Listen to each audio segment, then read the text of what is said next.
أعوذ بالله من الشيطان الرجيم. بسم الله الرحمن الرحيم. والفجر وليال عشر والشفع والوتر والليل إذا يسر هل في ذلك قسم لذي حجر ألم تر كيف فعل ربك بعاد إرم ذات العماد التي لم يخلق مثلها في البلاد وثمود الذين جابوا الصخر بالواد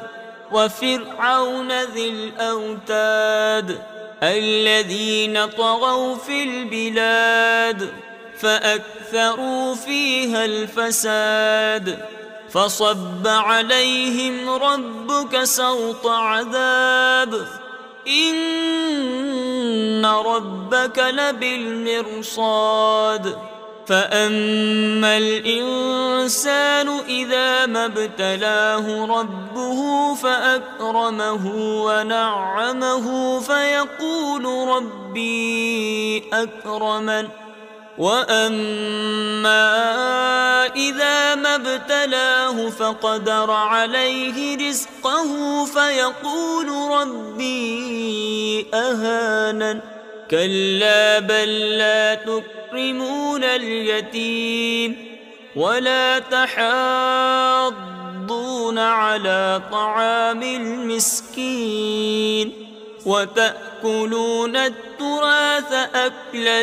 لما وتحبون المال حبا جما كلا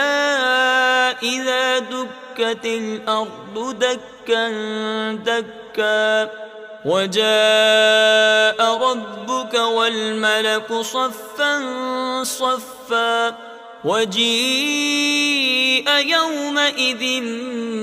بجهنم يومئذ يتذكر الإنسان وأنى له الذكرى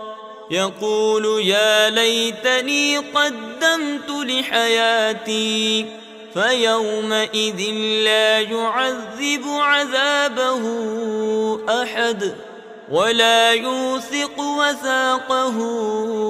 أحد يا أيتها النفس المطمئنة ارجعي إلى ربك راضية مرضية فادخلي في عبادي وادخلي جنتي.